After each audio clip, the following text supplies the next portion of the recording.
So November 2025 question பேப்பரில் இருக்கிற question number 14. Question number 14ல என்ன கொடுத்துருக்காங்க அப்படின்னா, and ordinary die tossed twice. So இங்கே டயஸ் கொடுத்துருக்காங்க. டயஸ் வந்து 2 தடவை டாஸ் பண்ணுறாங்க. டாஸ் பண்ணிட்டு நம்மளை என்ன ப்ராபபிலிட்டி கண்டுபிடிக்க சொல்கிறாங்க அப்படின்னா, the difference between the number of spots turned up is noted. So for example, நம்ம 2 டயஸ் வந்து நம்ம த்ரோ பண்றோம்னு வச்சுக்கலாம். ஸோ இது ஒரு டயஸ், இது இன்னொரு டயஸ். ஸோ 2 டை நான் வந்து இப்படி த்ரோ பண்ணும்போது டேர்ன்ட் அப் இங்க 1 இருக்கு, இங்க ஒரு 3 இருக்குன்னு வச்சுக்கோங்க. இது வந்து சும்மா ஒரு எக்ஸாம்பிளுக்காக. இவங்க என்ன சொல்றாங்க அப்படின்னா, the difference between the number of spots turned up is noted. Turned அப்னா மேல தெரியிற நம்பரை நோட் பண்ணிக்கணும். இங்க வந்து 3 இருக்கு, நான் 3 டாட்ஸ் வச்சிருக்கேன். இங்க 1, இங்க 3. இதுக்கு டிஃபரன்ஸ் கண்டுபிடிங்க அப்படின்றாங்க. இப்ப நமக்கு இங்க இது 2. ஸோ அந்த டிஃபரன்ஸ் என்னவா இருக்கணும் அப்படின்னா 3யா இருக்கணும்னு சொல்றாங்க. ஸோ அதான் என்னோட கொஸ்டின். இது மாதிரி மேல இருக்கிற நம்பரோட டிஃபரன்ஸை வந்து 3யா வர மாதிரி உள்ள ஆப்ஷன்ஸ் பார்க்க சொல்றாங்க.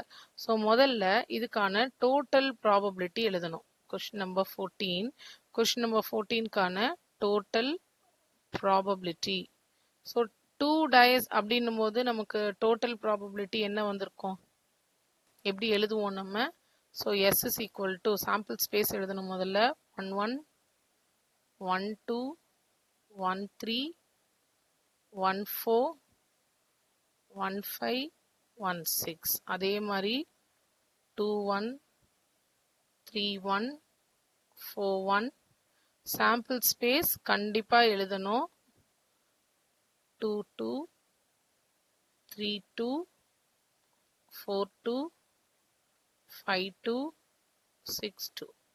அடுத்தது 2 3 3 3 4 3 5 3 6 3. இப்போ நம்ம எழுதுறதோட மீனிங் என்னன்னா, இப்போ 1 1னா 2 டைலையுமே 1 1 மேல தெரியுது. 3,2 அப்படின்னா ஃபர்ஸ்ட் டைல 3ன்னு மேல தெரியுது, செகண்ட் டைல 2ன்னு மேல தெரியுது. அதான் இதோட meaning. So 2,4 3,4 4,4 5,4 6,4. Here 2 5 3 5 4 5 5 5 6 5. So lastல 2 6 3 6 4 6 5 6 and 6 6. இது டோட்டல் சாம்பிள் ஸ்பேஸ். ஸோ இப்போ டோட்டல் ப்ராபபிலிட்டி என்ன வருது நமக்கு? டோட்டல் ஈக்குவல் டு 36 வந்திருக்கும். இது ஃபர்ஸ்ட் பார்ட். இப்போ நம்ம கொஸ்டின் என்ன?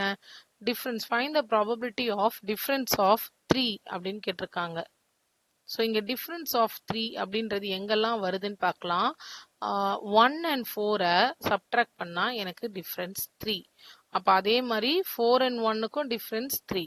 2ல எப்போ எனக்கு 3 வரும்? 2 and 5க்கு 3. அப்போ அதை ரிவர்ஸில் பார்த்தா 5 and 2. 3ல டிஃபரன்ஸ் எப்போ 3 வரும்னா 3,6 வரும். இங்கே 6,3. ஸோ இதெல்லாம் தான் நமக்கு டிஃபரன்ஸ் 3 கொடுக்கறதுக்கான வேல்யூ. ஸோ இங்கே இதுக்கான கண்டிஷன் எழுதலாம். The probability of difference of 3. Probability of difference of 3 equal to எப்பெல்லாம் 3 difference வரும்?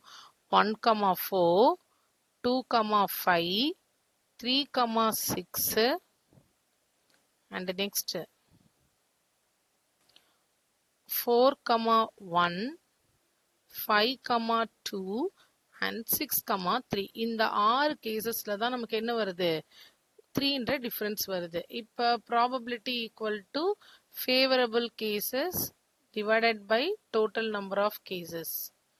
Total number of cases. Favourable cases நமக்கு என்ன இருக்கு? 6.